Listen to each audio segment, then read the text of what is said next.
Imagine this. You wake up in a room you've never seen before. The walls are blank, the air stale. There's no door, no window, just four enclosing surfaces and a single mirror. You stare into it and the reflection staring back is yours, but not quite.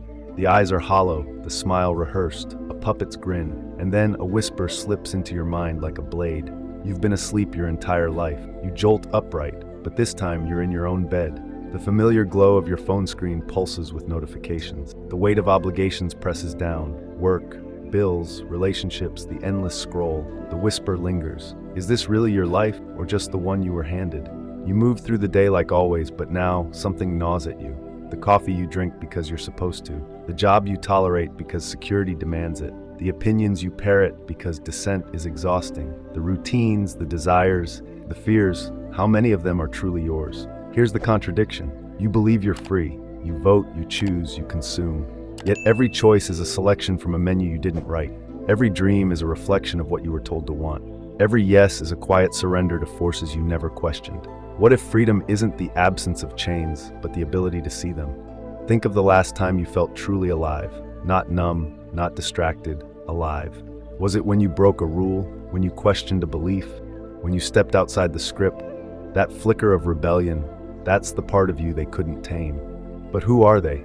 The answer is more unsettling than any external oppressor. They are the systems, the habits, the inherited myths. They are the silent architects of your prison, and the most terrifying truth, you built it with them. So the great question isn't whether you're enslaved, it's whether you'll admit it.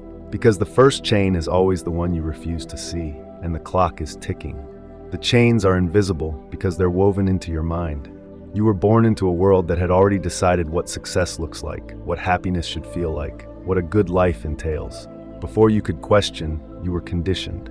Before you could choose, you were programmed. This is the great paradox of modern existence. The more free society claims to be, the more subtly it enslaves. Philosophers have whispered this truth for centuries.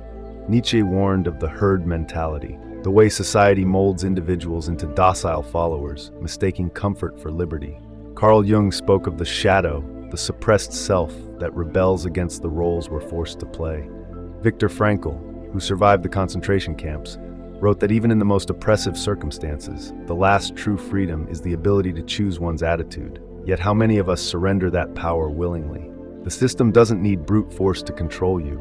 It distracts you with trivialities, numbs you with entertainment, and addicts you to validation. Aldous Huxley saw it coming. People would come to love their oppression, to adore the technologies that undo their capacity to think. And here's the cruelest twist. You enforce your own bondage. Every time you silence a rebellious thought, every time you trade passion for security, every time you swallow the myth that this is just how life is, you hammer another link into the chain. But why? Because the mind fears uncertainty more than oppression. It's easier to live as a slave to familiar lies than to face the terrifying responsibility of true freedom. The question isn't whether you're enslaved, it's why you prefer it this way. And that realization is where the cage begins to crack. The tragedy is not that you live in chains, it's that you mistake their weight for the natural order of things. Day after day, you move through a script written by unseen hands. You chase promotions you don't truly want, buy things you don't truly need, and perform a version of yourself that others expect rather than the one you fear to unleash. The system rewards your compliance with small comforts, just enough to keep you docile, just enough to make you believe you're in control. But beneath the surface, something rots. Your relationships grow transactional, your passions fade into hobbies, your dreams shrink into realistic goals. The fire that once burned in your chest dims to embers, then to ash. You tell yourself this is maturity, but it's not. It's surrender. Neurologically, you're being rewired. Every dopamine hit from a like, a notification, a purchase reinforces the loop. Seek external validation, not internal truth. Your attention span fractures. Your capacity for deep thought atrophies. You become allergic to silence, to boredom, the very states where true self-awareness flourishes. Culturally, the conditioning runs deeper. From childhood, you were taught to obey clocks, follow rules, memorize answers rather than question structures. Schools train workers, not thinkers. Media sells contentment, not revolution. Religion and politics offer prepackaged morals, absolving you of the burden to forge your own. And the most insidious lie? That this is freedom. You're told you can be anything, yet the options are pre-approved. You're told you have a voice, Yet dissent is pathologized as cynicism, idealism as naivety.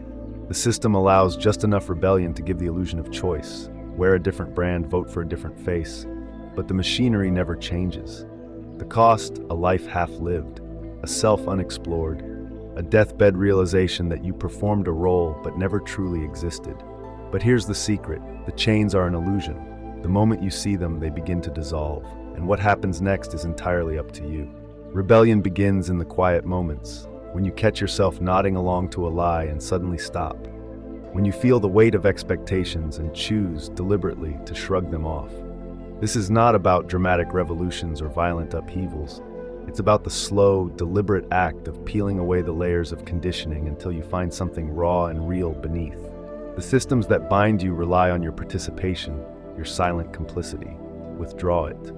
Let your refusal be a subtle erosion of their power, not with fanfare, but with the steady certainty of a man who has remembered he owns himself. True freedom is not the absence of fear, but the willingness to walk through it. It means sitting with the gnawing questions: who am I when no one is watching? What would I die for? What will I regret not doing? Until they become so heavy that inaction is no longer an option. It means carving out pockets of silence in a world that wants you distracted, reclaiming time as your own sovereign territory.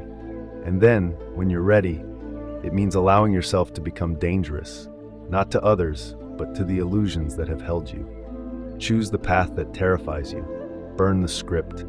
The chains were never as strong as you believed. Here is the truth, so simple it feels like a betrayal. You were always free. The door was never locked. You were just never told it could be opened.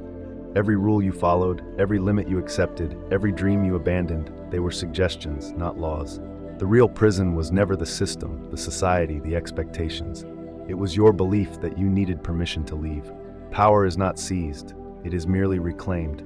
You gave it away, piece by piece, every time you swallowed a lie because it was easier than fighting, every time you silenced a doubt because it was safer than questioning. The world wants you afraid, afraid of uncertainty, afraid of failure, afraid of standing alone, because a man who knows his own mind cannot be controlled. A woman who owns her desires cannot be manipulated. They convinced you the game was rigged, but the real trick was making you believe you had to play at all. Look down at your hands. These are not the hands of a slave.